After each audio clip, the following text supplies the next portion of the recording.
أعوذ بالله من الشيطان الرجيم. بسم الله الرحمن الرحيم. واتقوا يوما ترجعون فيه إلى الله ثم توفى كل نفس ما كسبت وهم لا يظلمون. আলহামদুলিল্লাহি রাব্বিল আলামিন, আসসালাতু ওয়াসসালামু আলা সাইয়্যিদিল মুরসালিন ওয়া আলা আলিহি ওয়া আসহাবিহি আজমাইন, আম্মা বাদ। সম্মানিত দ্বীনী বন্ধুগণ, আমি আপনাদের সামনে সূরা আল বাকারার 281 নম্বর আয়াতটা পড়ে শোনালাম। আসুন এই আয়াতের মাধ্যমে মহাবিশ্বের মালিক আল্লাহ রাব্বুল আলামিন আমাদের কাছে তার যে হেদায়েতটা পেশ করেছেন, সেই হেদায়েতের কথাগুলো আমরা বুঝবার চেষ্টা করব, উপলব্ধি করবার চেষ্টা করব এবং জীবনের সাথে এই কথাগুলোকে মিলাবার চেষ্টা করব। মহাবিশ্বের মালিক আমাদের তৌফিক দিন, আমিন। আল্লাহ তাআলা বলছেন, ওয়াত্তাকু ইয়াওমান, তোমরা সেই দিনকে ভয় করো। কোন দিন? ডে অফ জাজমেন্ট, যেই দিন বিচার হবে, যেই দিন মানুষকে তার কাজের মজুরি দেওয়া হবে, কাজের পরিণতি সে ভোগ করবে। ভালো যদি করে ভালোর পুরস্কার পাবে, মন্দ যদি করে তাহলে মন্দের জন্য তাকে শাস্তির মুখোমুখি হওয়া লাগবে। এমন একটা দিন, যেই দিন কোনো মানুষের ডানে বামে সামনে পিছনে কোনো সাহায্যকারী থাকবে না, বন্ধু থাকবে না, মা থাকবে না, বাবা থাকবে না। ইয়াউমা ইয়াফিরুল মারউ মিন আখিহি ওয়া উম্মিহি ওয়া আবিহি ওয়া সাহিবাতিহি ওয়া বানিহি। আল্লাহ পাক বলছেন, সেই দিন তোমার কাছ থেকে তোমার বাবা মা, স্ত্রী, পরিবার, পরিজন, গ্রামবাসী, প্রতিবেশী, বন্ধুজন, আপনজন, ছেলে মেয়ে, যারা তোমার চারিপাশে দুনিয়ায় ছিল, তোমাকে সহযোগিতা করেছে, তোমার বিপদের পাশে দাঁড়িয়েছে, সবাই মিলে তোমার পক্ষে যুদ্ধ পর্যন্ত করেছে। কিন্তু কিয়ামতের ময়দান যেদিন কায়েম হবে, বন্ধুরে, একজনও তোমার ডানে বামে সামনে পেছনে থাকবে না। ইয়াউমা ইয়াফিরুল মারউ, সেই দিন সবাই পালিয়ে যাবে, তোমাকে একা রেখে সবাই চলে যাবে। দুনিয়ার কোনো মানুষের কোনো সহযোগিতা সেদিন পাওয়া যাবে না, বিচার শুরু হয়ে যাবে। আল্লাহ পাক বলছেন, সেই দিনটাকে তোমরা ভয় করো। এই ভয় করার অর্থ কি? ওই দিনে আল্লাহর গজব, আল্লাহর আযাব, আল্লাহর শাসন, আল্লাহর শাস্তি, আল্লাহ পাকের দরবারে আসামি হওয়া, আল্লাহ পাকের দরবার থেকে রায় হয়ে জাহান্নামী হয়ে যাওয়া, এগুলো হলো সেই দিনের ভয়। আর ওই দিনে আরেকটা ভয়ের অর্থ হলো, ওই দিনকে ভয় করো, তার মানে হলো ওই দিনে কিন্তু একদল মানুষকে মেহমান বানাবে আল্লাহ রব্বুল আলামিন। ওই দিনে একদল মানুষকে আরশে আজিমের ছায়ার তলে জায়গা করে দিবেন। ওই দিন একদল মানুষকে ফুলসিরাতের পুল পার করে দিয়ে জান্নাতের মধ্যে তাকে মেহমান বানায়া রেখে দিবেন। সেই আশা, সেই ভরসা নিয়ে ওই মর্যাদা সম্মানকে নিজের জন্য, নিজের দখলে নেওয়ার জন্য তুমি এই দুনিয়ায় যদি চেষ্টা করো, এই দুনিয়ায় যদি সাধনা করো, এই দুনিয়ায় যদি সেই টার্গেটকে পূর্ণ করার জন্য উঠে পড়ে যদি লাগো, এটাই হলো সেই দিনকে ভয় করার আর একটা অর্থ। এই দুইটা অর্থই হলো ওয়াত্তাকু ইয়াউমা। আল্লাহ পাক বলছেন, তুরজাউনা ফীহি ইলাল্লাহ। তুরজাউনা মানে ফিরে যাবে, ওখানেই ফিরে যাবে তোমরা, ওখানেই তোমরা ফিরে যাবে।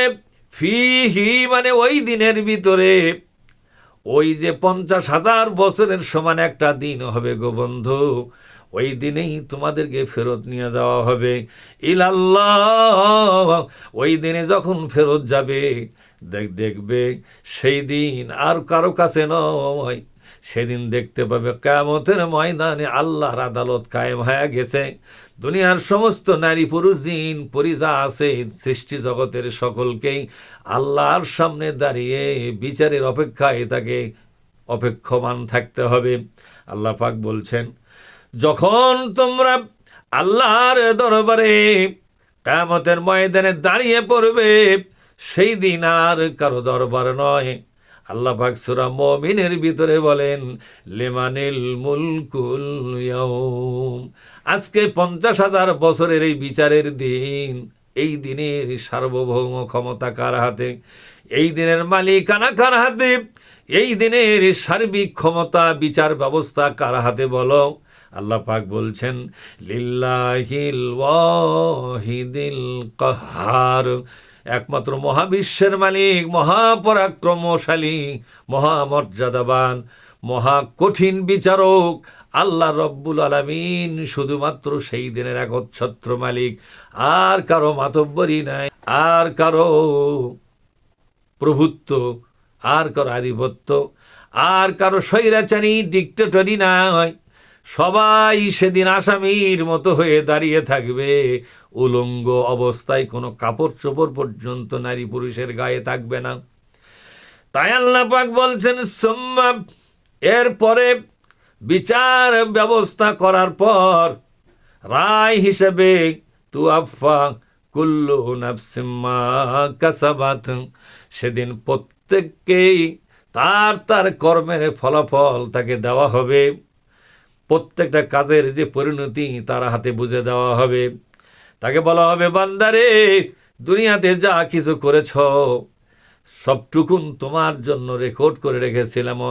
ওয়ানাকতুবু মা কদ্দামু ওয়া আসারহুম ওয়া কুল্লা শাইইন আহসাইনাহু ফি ইমামিম মুবিন। প্রকাশ্য আমলনামার ভিতরে তোমাদের জীবনের সকল কাজকর্ম রেকর্ড করে রেখেছিলাম, যাতে করে তোমাদের প্রত্যেকটা কাজের বিনিময় সেদিন প্রদান করা যায়। আমি আল্লাহ পাক সবটুকু রেকর্ড করেছি। ফামাইয়া আমাল মিসকালা যাররাতিন শাররান ইয়ারা,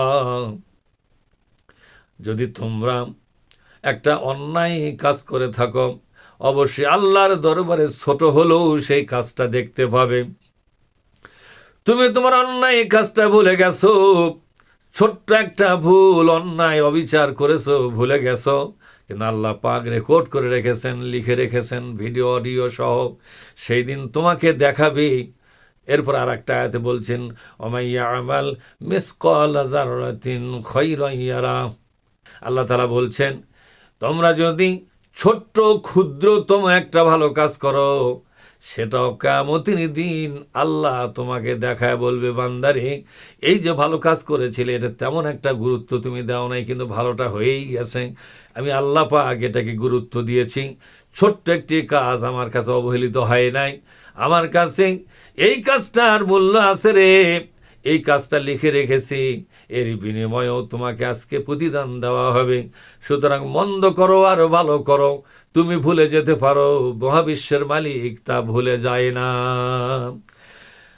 ওয়াহুম লা ইউযলামুন, আল্লাহ পাক বলছেন কোন মানুষের প্রতি জুলুম করা হবে না। তার মানে কি?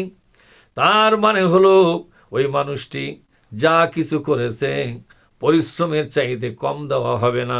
বরং আল্লাহ পাক বলছেন ওমান কানা ইদু হারসাল আখিরাতি নাজিদ লাহু ফি হারসিহি, কোনো ব্যক্তি যদি আখিরাতের ফসল শুরু করে, আখিরাতের ফসল ফলাতে চায়, তার মানে হলো আখিরাতে কি খাবে, কোথায় থাকবে, আখিরাতের চিন্তা ভাবনায় যা কিছু সে করবে, এটাই হলো আখিরাতের ফসল করা, আখিরাতের কৃষিকাজ করা। এই কাজ যদি করে বান্দা, যতটুকুন উপার্জন করবে মৃত্যু পর্যন্ত, আমি আল্লাহ কথা দিলাম নাজিদ লাহু ফি হারসিহি, নাজিদ লাহু ফি হারসিহি, আমি নিজের দায়িত্বে তার ফসলটাকে আরো বেশি করে দিব। অর্থাৎ যে পরিমাণ ফসল ফলালো আখিরাতের জন্য, এই ফসলটাকে অনেক গুণ বৃদ্ধি করিয়া আমি আমার বান্দার নাজাতের ফায়সালা করে দিয়া জান্নাতি করে দিব।